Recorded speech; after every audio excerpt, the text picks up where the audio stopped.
बहुत लोगों की ये शिकायत रहती है कि वो ध्यान का अभ्यास तो नियमित करते हैं, लेकिन उन्हें आनंद का अनुभव नहीं मिल पाता। सद्गुरु बता रहे हैं इसका कारण और इसके लिए 3 नुस्खे।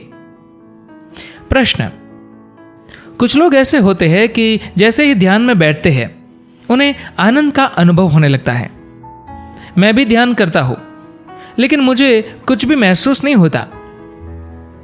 सद्गुरु कहते हैं, जिस जगत में हम रह रहे हैं हमें उसकी प्रकृति को समझना होगा।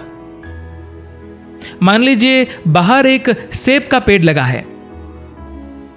अगर आपको सेब चाहिए तो ऐसा नहीं होगा कि आपने इच्छा की और सेब आपके हाथ में आ गया।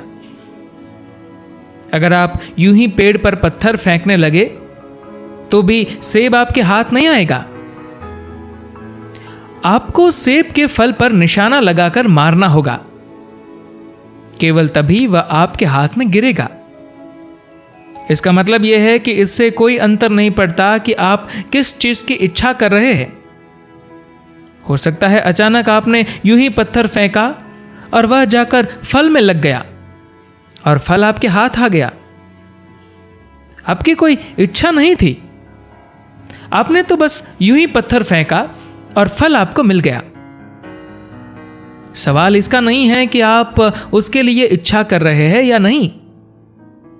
जानबूझकर या अनजाने में आपने सही काम कर दिया और आपको उसका फल मिल गया। जीवन के हर पहलू के साथ यह सृष्टि इसी तरीके से काम करती है। अगर आपको यह पसंद नहीं है तो आप कहीं और चले जाइए, लेकिन इस सृष्टि का नियम तो यही है कि जीवन के बेहद सरल मामलों से लेकर जटिलतम पहलुओं तक जब तक आप सही काम नहीं करेंगे तब तक सही चीजें आपके साथ घटित नहीं होंगी। तो अनुभव को लेकर आप चिंता ना करें।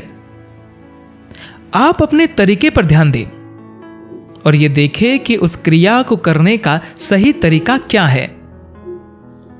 जो होना है होकर रहेगा। जो होना है अगर वह नहीं हुआ तो एक बार फिर से अपने तरीके को देखें, फिर से अपने तरीके पर गौर करें, ध्यान से अपने तरीके को देखते रहे। कुछ तो ऐसा है जो आप सही से नहीं कर रहे हैं। फल की ओर मत देखिए, अपनी क्रिया की ओर देखिए। नतीजा तो आना ही है और कोई चारा ही नहीं है। 3 चीजों का ध्यान रखें। पहला, ध्यान के निर्देश का पालन करें। अगर कुछ नहीं हो रहा है तो इसकी वजह भाग्य या दुर्भाग्य नहीं है। कहीं ना कहीं हम कुछ सही करने से चूक चुके हैं। बात जब साधना की आती है तो कुछ उम्मीद ना करें, किसी अनुभव की इच्छा ना करें। बस साधना को सही तरीके से करना सीखे। इसमें एक तरह की सब्जेक्टिविटी यानी व्यक्तिपरकता है। यह एक बीज की तरह है। अगर आप चाहते हैं बीज में अंकुर आए तो आपको उसके लिए जरूरी परिस्थितियां पैदा करनी होंगी। 21 मिनट की एक क्रिया को सिखाने के लिए हमने 7 दिन का वक्त लिया। क्रिया सिखाते हुए करीब 30 घंटे तक आपको निर्देश दिए गए। जब तक आप उन सभी चीजों को तैयार नहीं करेंगे ये काम नहीं करेगी। बीज कितना भी शानदार हो, अगर आप उसे जरूरत के हिसाब से धूप, हवा और पानी नहीं देंगे तो वह कभी भी अंकुरित नहीं होगा। यह भी कुछ ऐसा ही है। तो जो भी निर्देश आपको दिए गए हैं उनका बस पालन कीजिए। दूसरा, ध्यान पूरी निष्ठा से करें। अगली बात है निष्ठा। अभी आपको जो भी प्रक्रिया बताई गई है वह आपको उस दिशा में ले जाती है जहां आप सभी को शामिल करने के काबिल बन सके। अगर आप खुद को सबसे अलग समझने की कोशिश कर रहे हैं तो इसका मतलब है कि आपके भीतर निष्ठा की कमी है। हर तरह से आप खुद को जीवन से अलग करके जीवन के उल्लास का आनंद लेना चाहते हैं। इस तरह से काम नहीं चलता। ये ऐसे है कि आप अपनी सांस को रोक कर रखते हैं और फिर आप चाहते हैं कि जीवन आपके लिए खूबसूरत बन जाए। जब बात शरीर की आती है तो आप काफी इंक्लूसिव यानी समावेशी है, सब कुछ अपने भीतर शामिल कर लेने को तैयार है। रोटी हो या सेब, चिकन हो या अंडा, सबको आप अपने भीतर समा लेने को हमेशा तैयार है। इन सब चीजों में आपकी सोच बड़ी समावेशी है, लेकिन बाकी सब चीजों के मामले में आप समावेशी नहीं है।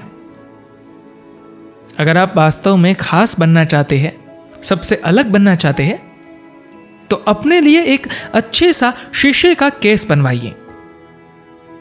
तब आपको समझ आएगा कि सबसे अलग बनने, खास बनने से कोई लाभ नहीं मिलता। तन के मामले में समावेशी और मन के मामले में खास बनना, ये ईमानदारी और निष्ठा की कमी है।